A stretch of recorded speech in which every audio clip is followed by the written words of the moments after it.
ಜಿಲ್ಲೆಯ ತುರುವೇಕೆರೆ ಪಟ್ಟಣದಲ್ಲಿ ಪರಿಶಿಷ್ಟ ಜಾತಿ ಮತ್ತು ಪರಿಶಿಷ್ಟ ಪಂಗಡದ ಹಾಗೂ ಹಿಂದುಳಿದವರ ಕಲ್ಯಾಣಕ್ಕಾಗಿ ಆರ್ಥಿಕ, ಸಾಮಾಜಿಕವಾಗಿ, ಶೈಕ್ಷಣಿಕವಾಗಿ ಸಬಲೀಕರಣವಾಗಲು ನ್ಯಾಯಮೂರ್ತಿ ಎಚ್. ನಾಗಮೋಹನ್ ದಾಸ್ ಅವರ ವರದಿಯನ್ನು ಕೂಡಲೇ ಜಾರಿಗೊಳಿಸುವಂತೆ ತುರುವೇಕೆರೆ ತಾಲೂಕು ವಾಲ್ಮೀಕಿ ಸಮಾಜದ ವತಿಯಿಂದ ಹಾಗೂ ಪ್ರಗತಿಪರ ದಲಿತ ಸಂಘಟನೆಗಳ ವತಿಯಿಂದ ಬೃಹತ್ ಪ್ರತಿಭಟನೆಯನ್ನು ಹಮ್ಮಿಕೊಳ್ಳಲಾಗಿತ್ತು. ಪಟ್ಟಣದ ಪ್ರವಾಸಿ ಮಂದಿರದ ಹತ್ತಿರ ಜಮಾವಣೆಗೊಂಡ ಪ್ರತಿಭಟನಾಕಾರರು ಮೊದಲು ಮುಖ್ಯ ರಸ್ತೆಯ ಮೂಲಕ ಸಂಚರಿಸಿ ಸರ್ಕಾರದ ವಿರುದ್ಧ ಘೋಷಣೆಗಳನ್ನು ಕೂಗುತ್ತಾ ನ್ಯಾಯಮೂರ್ತಿ ನಾಗಮೋಹನ್ ದಾಸ್ ಅವರ ವರದಿಯನ್ನು ಜಾರಿಗೊಳಿಸುವಂತೆ ಘೋಷಣೆಗಳನ್ನು ಕೂಗುತ್ತಾ ತುರುವೇಕೆರೆ ತಾಲೂಕು ಕಚೇರಿ ಮುಂಭಾಗ ಮಾನವ ಸರಪಳಿ ನಿರ್ಮಿಸಿ ಪ್ರತಿಭಟನೆ ನಡೆಸಿದರು. ನಂತರ ತಾಲೂಕು ಕಚೇರಿಯ ಬಳಿ ಬಂದು ತಹಶೀಲ್ದಾರ್ ನಯೀಂ ಉನ್ನೀಸಾ ಅವರಿಗೆ ಮನವಿ ಪತ್ರ ನೀಡಲಾಯಿತು. ಪ್ರತಿಭಟನೆಯನ್ನು ಉದ್ದೇಶಿಸಿ ಮಾತನಾಡಿದ ಪಟ್ಟಣ ಪಂಚಾಯತ್ ಅಧ್ಯಕ್ಷ ಚಿದಾನಂದ, ಕರ್ನಾಟಕ ರಾಜ್ಯ ಸರ್ಕಾರವು ಪರಿಶಿಷ್ಟ ವರ್ಗದವರಿಗೆ ಮೀಸಲಾತಿಯನ್ನು ನ್ಯಾಯಮೂರ್ತಿ ನಾಗಮೋಹನ್ ದಾಸ್ ರವರ ವರದಿಯನ್ನು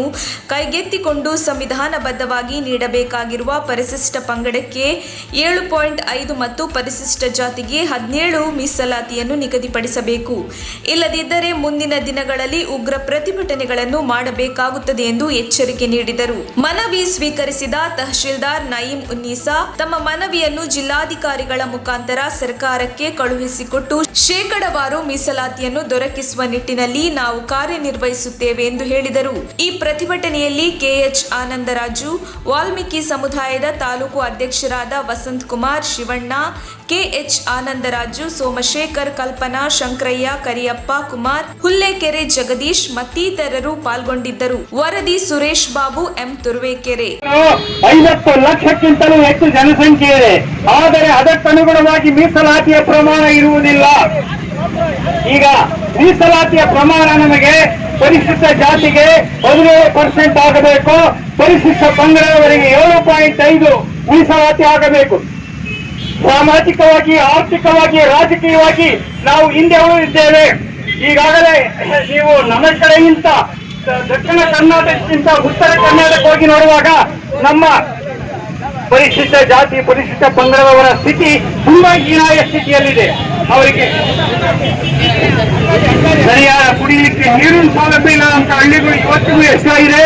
ಆದ್ರಿಂದ ದಯಮಾಡಿ ಸಾಮಾಜಿಕ ನಾವು ಮುಂದೆ ಬರಲಿಕ್ಕೆ ನಮಗೆ ಈ ಸರ್ಕಾರ 7% ಪರಿಶಿಷ್ಟ ಪಂಗಡಕ್ಕೆ 17% ಪರಿಶಿಷ್ಟ ಜಾತಿಗೆ ಖಂಡಿತ ನೀಡಬೇಕು. ಈಗಾಗಲೇ ನಮ್ಮ ಪರಿಶಿಷ್ಟ ಪಂಗಡದ ಸ್ವಾಮೀಜಿಯವರು 100 ದಿವಸದಿಂದ ಉಪವಾಸ ಸತ್ಯಾಗ್ರಹವನ್ನು ನಡೆಸ್ತಾ ಇದ್ದಾರೆ ಬೆಂಗಳೂರಿನಲ್ಲಿ. ಆದರೂ ಇವತ್ತು ಸರ್ಕಾರದವರು ಎಚ್ಚೆತ್ತುಕೊಂಡಿಲ್ಲ, ಸಂಬಂಧಿಸಿದ ಇಲಾಖೆ ಎಚ್ಚೆತ್ತುಕೊಂಡಿಲ್ಲ. ದಯಮಾಡಿ ಎಲ್ಲ ಇಲಾಖೆ ಮತ್ತು ಸರ್ಕಾರ ಎಚ್ಚೆತ್ತುಕೊಳ್ಬೇಕು. ಅಂದ್ರೆ ಇವತ್ತು ರಾಜ್ಯಾದ್ಯಂತ ಹೋರಾಟ ನಡೀತಾ ಇದೆ. ದಯಮಾಡಿ ಎಲ್ಲ ಬಂಧುಗಳು ಈ ಮೀಸಲಾತಿ ನಿಟ್ಟಿಸುವಲ್ಲಿ ನಮ್ಮ ಒಂದು ಮುಷ್ಕರವನ್ನು ಬಿಡಬಾರ್ದು. ನಾವೆಲ್ಲರೂ ಸಹ ಹೋರಾಡಬೇಕು. ನಮಗೆ ಮಕ್ಕಳಿಗೆ ಮುಂದಿನ ನಮ್ಮ ಭವಿಷ್ಯದ ಮಕ್ಕಳಿಗೆ ಅನುಕೂಲ ಆಗಬೇಕು ಇದಾಗಿದೆ.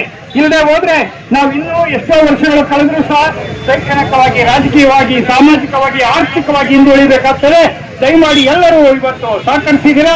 ಇನ್ನೂ ಹೆಚ್ಚಿನ ಯಾವತ್ತೇ ನಿಮ್ಮವರು ಕರೆ ಕೊಟ್ರೆ ಇದೇ ರೀತಿ ಸಹಕರಿಸಿ ಮಾಡೋದನ್ನ ಹೇಳ್ತಾ ನೀವೆಲ್ಲ ಬಂದು ಇವತ್ತು ಭಾಗವಹಿಸಿದ್ದಕ್ಕೆ ನಿಮ್ಮೆಲ್ಲರಿಗೆ ಅಭಿನಂದನೆ ಅರ್ಪಣೆ ಮಾಡ್ತಾ ಇನ್ನೊಂದ್ಸಾರಿ ನಾನು ಸರ್ಕಾರಕ್ಕೆ ಒತ್ತಾಯವನ್ನು ಮಾಡ್ತಾ ಇದ್ದೇನೆ. ನಮಗೆ ಬೇಕಾದಂತ ಮೀಸಲಾತಿ ಹೆಚ್ಚಳ ಮಾಡಲೇಬೇಕು. ಏನು ಒಂದು ತುಂಬಾ ಹಿಂದುಳಿದಂತ ಈ 2 ಜನಾಂಗಗಳು, 2 ಪಂಗಡಗಳಿಗೆ ಅನುಕೂಲ ಮಾಡಿಕೊಡಬೇಕು ಅಂತ ನಾನು ಮತ್ತೊಂದು ಸಾರಿ ಸರ್ಕಾರಕ್ಕೆ ಒತ್ತಾಯವನ್ನು ಮಾಡಿ ನಾನು ಮಾತನ್ನು ಮುಗಿಸ್ತೇನೆ. ಜೈ ಹಿಂದ್, ಜೈ ಜಗತ್.